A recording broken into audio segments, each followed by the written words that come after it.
Hi, today I'll be talking about Feng Shui, the art of arrangement. Now imagine you're a bird flying over your house and you can see through your roof.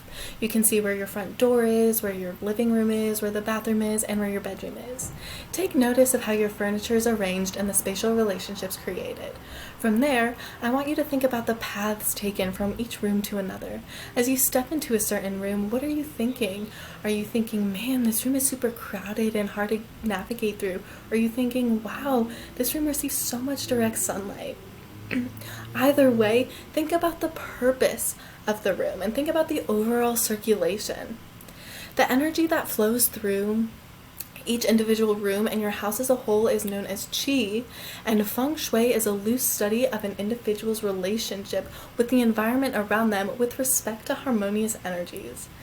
Feng Shui actually originated 3,000 years ago in ancient China, and it drew many of its fundamental ideas from Buddhism, Confucianism, and Taoism, which were the three main religions practiced at that time in ancient China.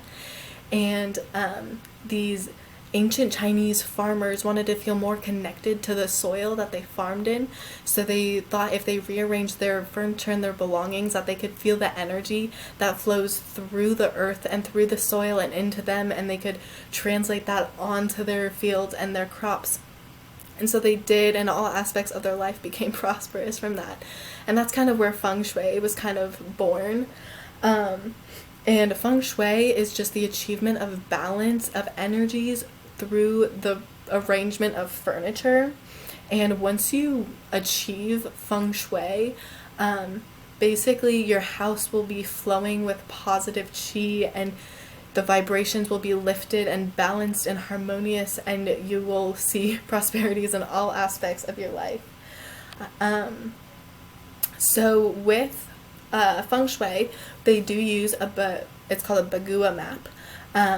And this map is, you can see it's 9 sections, and there's 8 areas surrounding the center. And this is a map that you lay on any floor plan, and it divides that floor plan into 9 sections. So you can lay this on any room, like just each individual room, or you can lay it on the entire house. You can even lay it outside. This is a universal map that can be used whenever. And each section gives you an idea of what you should focus on. So going in order, the first section is wealth. So this represents anything wealthy, abundance, and prosperity. The shapes are rectangular, it's the color purple, the season of spring, and the number 5. The element is yin wood. Now when I say yin and yang, in this context, yin is the more masculine energy, so it's going to be a lot heavier and a lot darker, while yang is the feminine energy, so it's going to be a bit lighter in color and in density. Next we have fame, which represents fame, reputation, passion, visibility, and these shapes are triangles or anything pointy, so any sort of star. And the color red is representatory of fame, and it's in the season of summer. It uses the number 9 and the element fire. Next we have love, which represents partnership, marriage, and self-care. And something that I will say is, as you can see on the Bagua map, it says marriage. So in a lot of different Bagua maps, they're going to have different words, but you just choose the word that resonates best with you for the purpose of that section. So this represents partnerships, marriage, self-care. The shapes are anything flat or square, and it's the color pink. The season is actually the transition between the seasons, so it could be just one part of a season, or 4 parts of each season. It's the number 2, and the 2 represents the 2 people coming together, and the element is yin, earth. Next we have children. On the map you'll see again it says creativity, but this represents children, completion, joy. The shapes are circular and spherical to represent the circle of life, and the colors are white and metallics to represent the innocence. The season is autumn, the number 7, and the element yin metal. Next we have travel. This will also be seen as helpful people.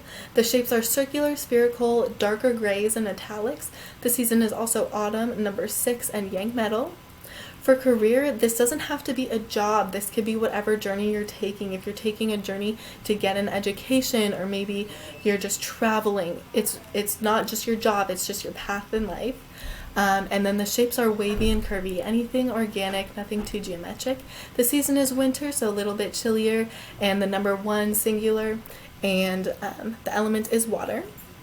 Next we have knowledge, and this represents knowledge, like intellect, self-cultivation, and skillfulness. So the shapes are flat and square, so this is very geometric. The color is blue. This is also the transition between seasons, the number 8, and yang earth. And then our last of the 8 sections surrounding the center is family, and this represents new beginnings. The shapes are rectangular, the colors are green and teal, the season is spring, and the number 4, and the element is yang wood. Lastly, we have Tai Chi, and this represents you. You are the center of your home, and you are the energy that's giving energy out to everything and livening up your living space. So this represents your health and your overall wellness, and you are the center. The shapes are flat and square. The colors are brown, orange, yellow. The season is transition between seasons because this is supposed to represent your growth and your change as you blossom into the person you're supposed to become. And then number 5, and the element earth. So I just threw so much information at you, so don't freak out. If you want to get started, I suggest picking the section that you think needs the most work and working on that, and then once you feel like you did a sufficient job, you can move on to the next one. So you don't have to work at all 9 of them at once. You can do 1 or 2 at a time and then move on from there. So to get into Feng Shui, the first thing that you need to know, or one of the first basics, is that you don't need to buy anything. There's nothing that's going to bring Feng Shui into your house. Feng Shui isn't the energy radiating off, an item. It's the energy radiating around the item and how that energy plays into the flow of that energy. So if you want to make an addition or a subtraction to a space, then that's a personal choice that you can make and see how it works with the energy given to you. And then just a few tips that you guys can use at home. So the first thing is for your bed to have your headboard against a stable wall, meaning that there are no doors. So it's a wall without a door. And you don't want, and that's supposed to represent stability because you want a stable sleep, and having it against a stable item will provide that stable sleep. You also don't want to align your bed directly in front of your door because when the chi comes in through the door, it gets obstructed by the bed, therefore obstructing your sleep. Another thing, this one's for the kitchen, you should never have your stove aligned with a water source. So that could be a sink or a water tap. This is because that creates a lot of negative chi between the two conflicting elements. To combat this, you can either stagger the water from the fire, the stove, 3 to 4 feet, and as long as they're not aligned, you should be good. If you can't just renovate your house, you can always just add another element. We typically use wood to mitigate any negative chi. So that could be seen in the form of a wooden cutting board or any sort of plants, anything wood, earthy, anything like that. The next thing that you should be aware of is natural light.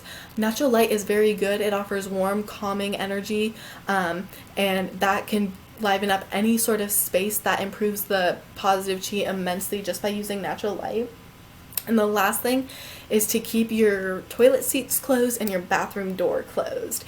When you use the bathroom, you are getting rid of waste, and we don't need that waste anymore, and it emits sort of a negative chi, and we want to keep all of that negative stuff at bay. So we just close it off and keep it confined in the bathroom. Something that I found really funny is, so I live in the red bricks, and this is my room, and the picture on the left was taken where the oval on the right is located and vice versa. And as you can see, my bed is against a solid wall with no doors, and neither of my beds are directly aligned with the beds, or the door is not aligned with the beds. And you can also see I do utilize that natural light a lot, and I also have my fairy lights and then the light from my laptop. But if you go to my friend Hattie's room, one of her beds aligns directly up with the door because the door is placed more to the side than in the center. And she also is using a lot of artificial light, but it's good that her headboards are against a solid wall.